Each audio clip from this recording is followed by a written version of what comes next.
Hello students, today in our paper Organization Behavior with paper code BBAP 3305, we are going to cover the topic of second unit, that is need to understand human behavior and challenges and opportunities of organization behavior. I am Ragini Dikshit, working as Assistant Professor, School of Management, BBD University.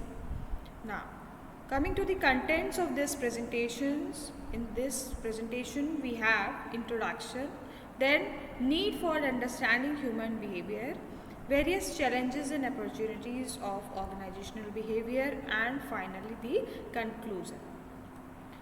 Introduction. Human behavior, as we all know, is an important element in the functioning of any organization. What is behavior? Behavior is anything that an employee does within an organizational setting and which can be observed in some way. So, whatever and anything that an employee does within an organizational setting is his or her behavior and it can be observed in some way. What does it include? It includes anything we do, that is our physical acts, anything we say, that is our verbal behavior, and our facial and bodily gestures.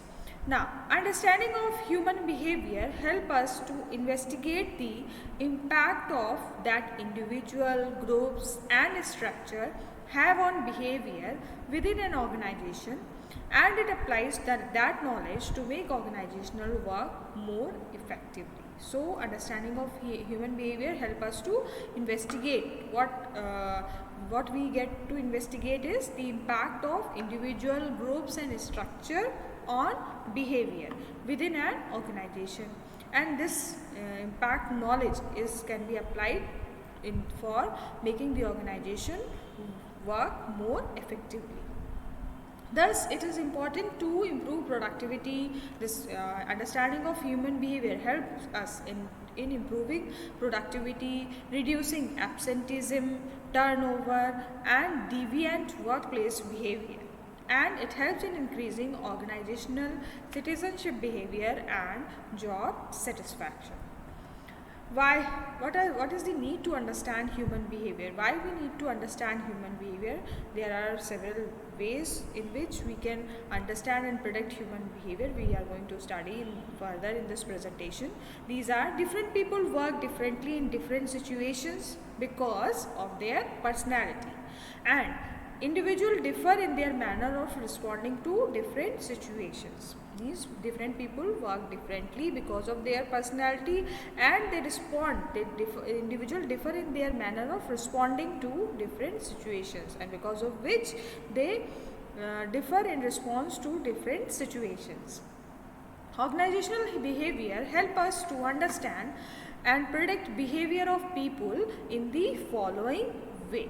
First is, our organizational behavior help us to understand ourselves and others. That is, it helps in understanding of self and others. Study of human behavior help us to understand self and others. Organizational behavior is a useful tool to understand human behavior in all directions in which human beings interact. Human behavior can be studied at individual level, interpersonal behavior, and group behavior. That is, individual level, interpersonal level, and group level. Individual behavior, and what we are going to study in individual behavior, in this we are going to try to analyze why and how an individual behaves, which is affected by the number of psychological, social, and cultural factors. Then comes your interpersonal behaviors. That is, it takes place because of individual's natural desire of socialization. An individual can understand himself and others better, which help him to improve interpersonal relationship. Means an individual's relationship with other individual. That is interpersonal behavior. Then comes your group behavior. An individual behaves differently as a member of group. Management can use group dynamics for better communication, effective leadership, etc. So, This understanding of self and others can be done with the help of study of individual behavior, interpersonal behavior and group behavior.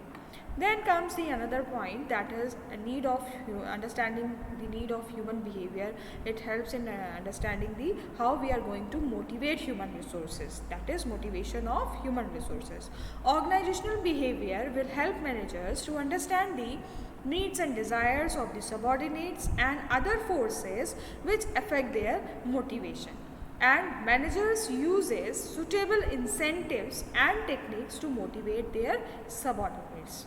What are the things, what are the functions, what are the contents which motivates the subordinates or the forces which affect their motivations? Managers will get to know by studying the individual behavior, and he can utilize these studies in by motivating these subordinates. By how he can motivate these subordinates? By providing suitable incentives and other techniques like promotion or giving him recognition in whatever way that subordinate is going to be motivated. Now, effective communication. Behavioral sciences also helps in improving communication in the organization. With the help of communication, people come in contact of each other. Effective communication is very important to achieve organizational effectiveness. Then effective organizational climate.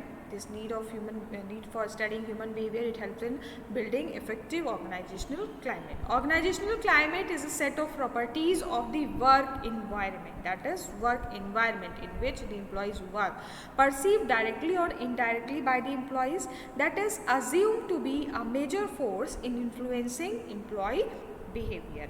Improving the physiological conditions help in increasing employee satisfaction by changing isolated work process, that is proper lighting, proper drinking, proper sanitary condition, proper basic amenities, providing proper amenities, like these are your physiological conditions which help.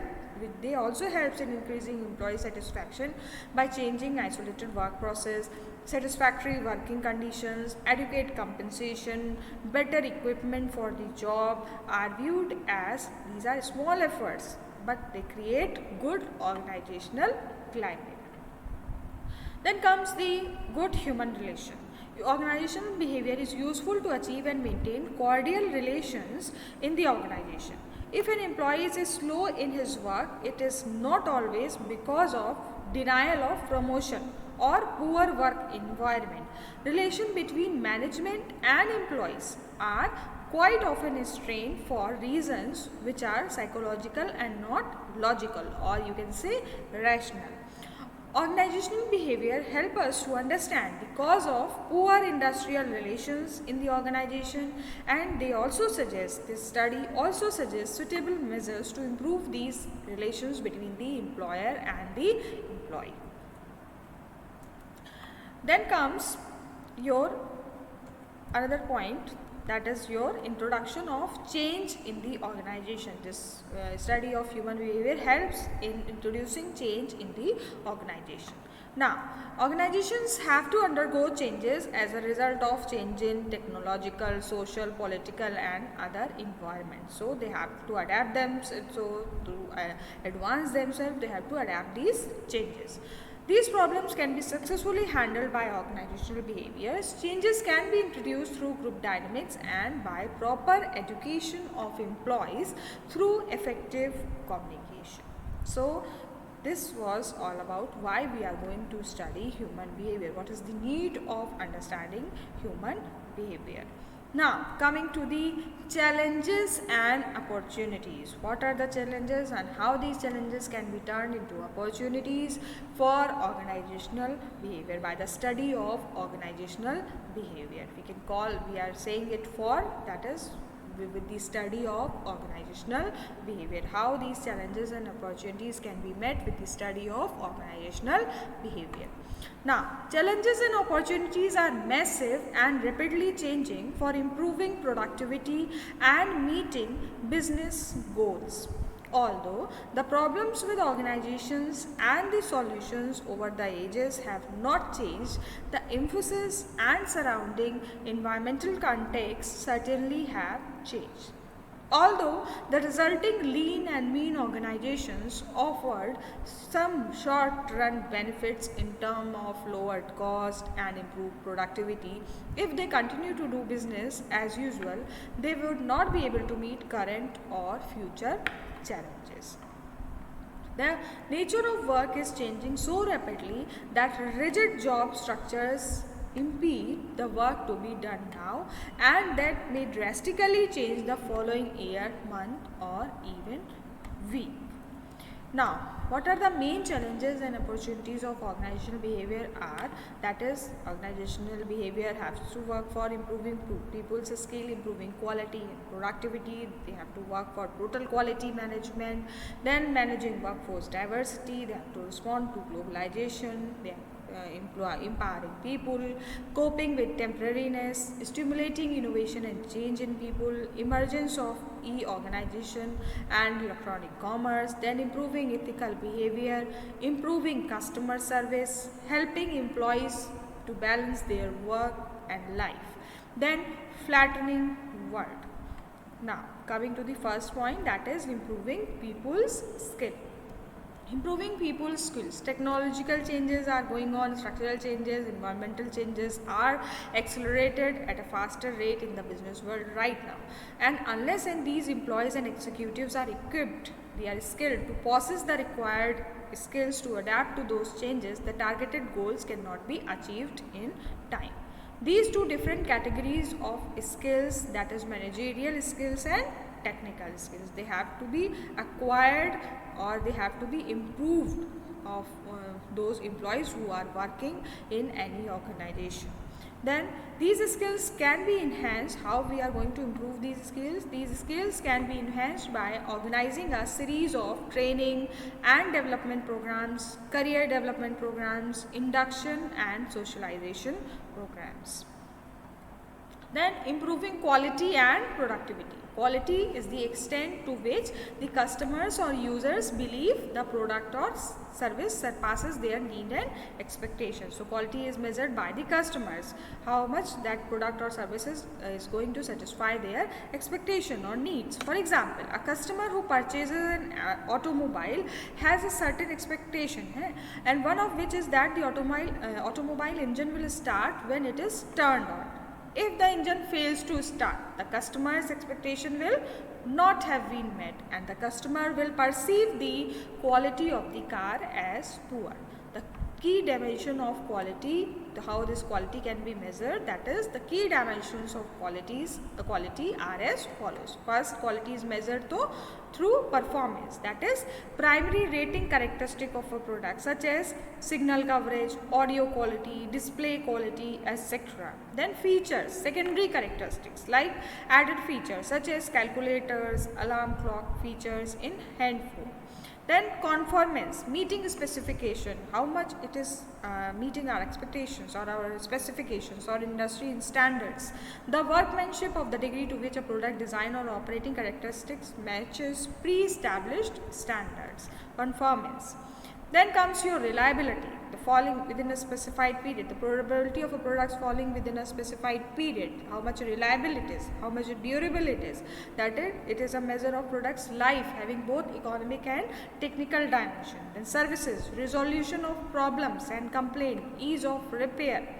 Then response, human-to-human interfaces such as the courtesy of the dealer, sensory characteristics such as exterior finish.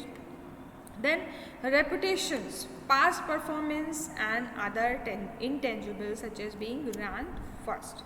So this is how quality of a product or service is being measured.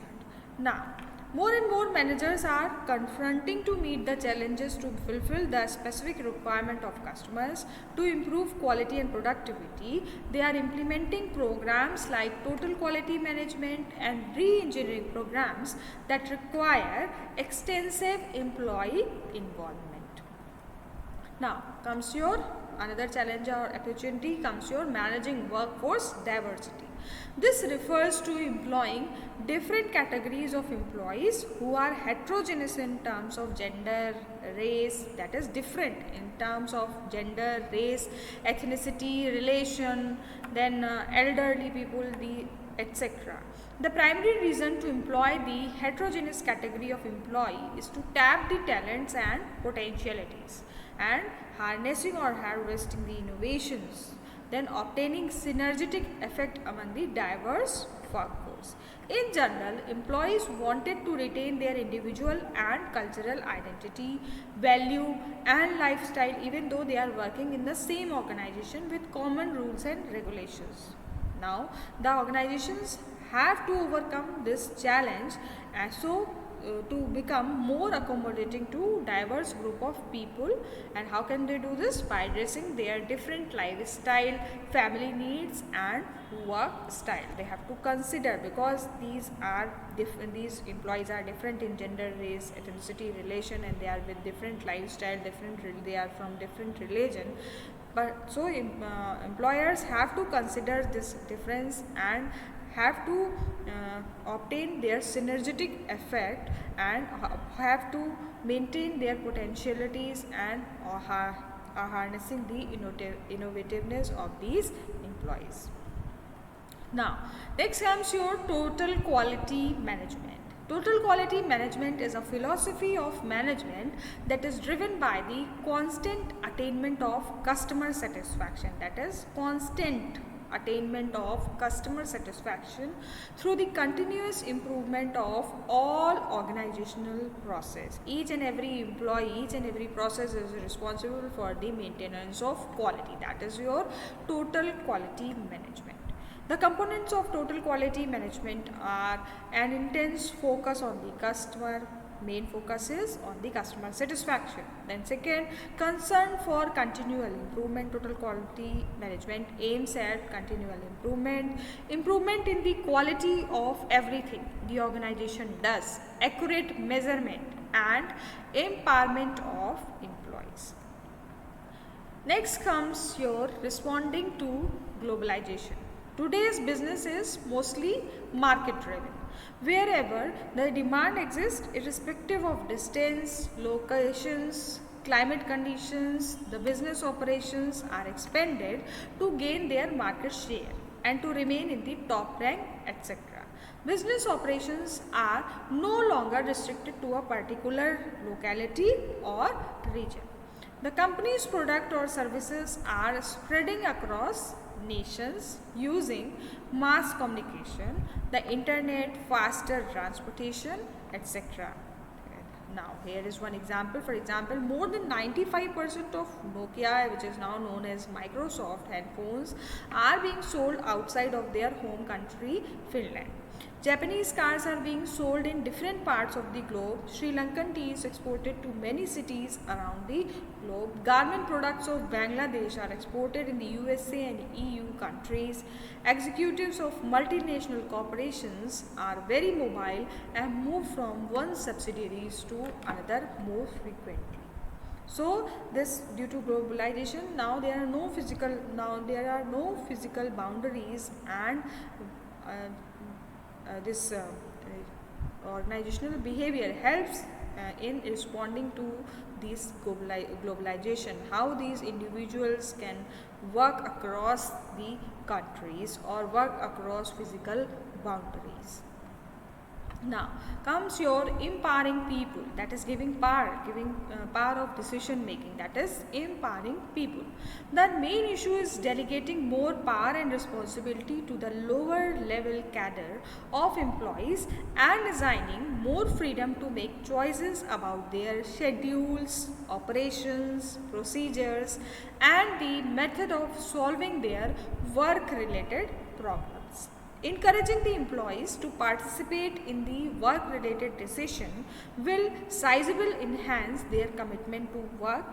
Empowerment is defined as putting employees in charge of what they do by eliciting some sort of ownership in them. That is, they should work as they are the owner of the business. Managers are doing considerably further by allowing employees full control of their work. So At the time of making decision, they can take decision of their own without anybody's consent. That is empowering the employees. Now, movement implies constant change, and increasing number of organizations are using self teams where workers operate largely without a boss. Due to the implementation of empowerment concept across all the levels, the relationship between managers and the employees is reshaped. Manager will act as nowadays they are acting as coaches, advisors, sponsors, facilitators, and help their subordinates to do their task with minimal guidance. Now, next challenge or opportunity is coping with temporariness. In recent times, the product life cycles are slimming, the methods of operations are improving, and fashions are changing very fast. In those days, the managers needed to introduce major change programs once or twice a decade. But today, change is an outgoing activity for most managers. Now, the concept of continuous improvement implies constant change. In yesteryears, there used to be a long period of stability. Any decision which has been taken by the management used to be continued for the long time. But nowadays, it is and is occasionally interrupted by a short period of change. But at present, the change process is an ongoing activity due to competitiveness in developing new products and services with better features. Everyone in the organization faces today is one of the permanent temporariness. Nothing is permanent, everything is temporary, and we have to undergo change periodically. That is, the actual jobs that workers perform are in permanent state of flux. Right now, they are performing or they are doing a particular job in a particular way. Next day or in next few months, they are required to do in some other way, or in some new machine, or in some other format, new format. Okay, so workers need to continually update their knowledge. For this, the workers need to continually update their knowledge and skills to perform new job requirements. Now, stimulating innovation and change. Today's successful organization must foster innovation and be proficient in the art of change. Otherwise, they will become candidates for extinction in due course of time and vanish from their field of business. Victory will go to those organizations that maintain flexibility, continually improve their quality, and beat the competition to the marketplace with a constant stream of innovative products and services. For example, Compaq succeeded by creating more powerful personal computers for the same or less money than IBM or Apple, and by putting their products to market quicker than the bigger competitors. Now, the emergence of e-organizations and e-commerce. It refers to the business. What do you mean by e-commerce or e-organization? It refers to the business operations involving the electronic mode of transactions. That is, electronic organization or electronic commerce. It encompasses presenting products on websites and filling the order. The vast majority of articles and media attention given to using the internet in business are directed at online shopping. In this process, the marketing and selling of goods and services are being carried out over the internet. In e-commerce, the following activities are being taken place quite often. That is, the tremendous numbers of people who are shopping on the internet. Business houses are setting up website where they can sell goods, conducting the following transactions such as getting paid and fulfilling the orders. It is a dramatic change in the way company relates to its customer. At present, e-commerce is exploding. Globally, e-commerce spending was increasing at a tremendous rate. So, every organization can take this as an opportunity. Now, improving ethical behavior. The complexity in business operation is forcing the workforce to face ethical dilemmas where they are required to define right and wrong conduct to complete their assigned activities. For example, should the employees of a chemical company blow the whistle if they uncover the discharging its untreated effluents into the river are polluting its water resources? Do managers give an inflated performance evaluation to an employee they like, knowing that such an evaluation could save the employee's job? The ground rules governing the constituents of good ethical behavior has not been clearly defined. Differentiating right things from wrong behavior has now become more blunt. So, companies or business organizations can improve themselves, or they can improve this, they can utilize this as their opportunity by improving the ethical behavior, or telling the employees what is wrong or what is wrong, or what is going to benefit them in their future endeavors. Now, following unethical practices have become a common practice, such as successful executives who use insider information for personal financial gain, employees in competitor business, participating in massive cover-ups of defective products, etc. Now, coming to the next point, that is improving customer service. OB, organizational behavior, can contribute to improving organizational performance by showing that how employees' attitudes and behaviors are associated with customers' satisfaction. In that case, services should be the first production oriented by using technological opportunities like a computer, the internet, etc. To improve customer service, we need to provide sales service and also the after sales service. Then comes your helping employees manage their work-life balance.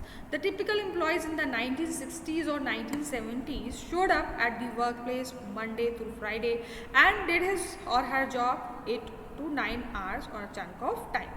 The workplace and hours were specified at that time, and there was no longer true for a large segment of today's workforce. This is no longer truthful or true for a large segment of today's workforce. Employees are increasingly complaining that the line between work and non-work time has been blurred, creating personal conflict, and this results in personal conflict and stress. Many forces have contributed to blurring the lines between employees' work life and personal life. Now, the first, the creation of global organization means their word never sleeps. At any time and on any day, for instance, thousands of General Electric employees are working somewhere. Second, communication technology allows employees to do their work at home, in their cars, etc.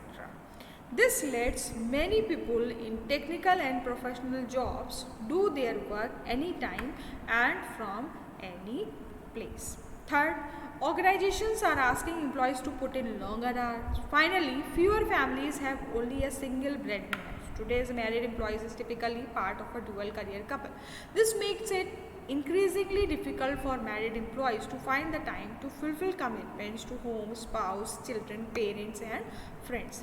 Employees are increasingly recognizes that work is squeezing out personal lives, and they are not happy about it. For example, recent studies suggest that employees want jobs that give them flexibility in their work schedule so they can better manage their work-life conflict. Also, the next generation of employees is likely to show similar concerns, so the organization should work out on helping the employees in maintaining work-life balance. Now, here comes the last one, that is the flattening world. Flattening world means the globalization. World is somehow, so entire world has got somehow connected to one another. That is Thomik Friedman book, The World is Flat, A Brief History of the 21st Century, makes the point that the internet, with the help of internet, has flattened the world and created an environment in which there is a more level playing field in terms of access to information.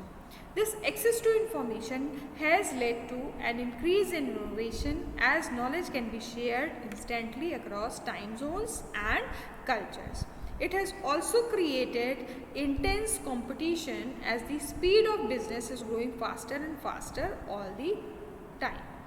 In his book Wikinomics, Don Tapscott notes that mass collaboration has changed the way work gets done, how products are created, and the ability of people to work together without ever meeting. So, this was all about challenges and opportunities of organizational behavior. We are now coming to the conclusion. Organizational behavior can help the organization in facing and coping up with these challenges because these cannot be eliminated. There is no perfect situation to organizational problems, but if handled with care and with due diligence, these challenges can be converted into profitable opportunities. Total quality management, re-engineering, leadership, organizational culture, group norms, etc. are some of the concepts which can help in facing various challenges.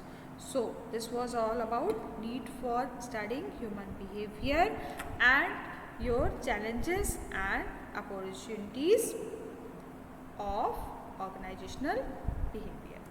Thank you, class.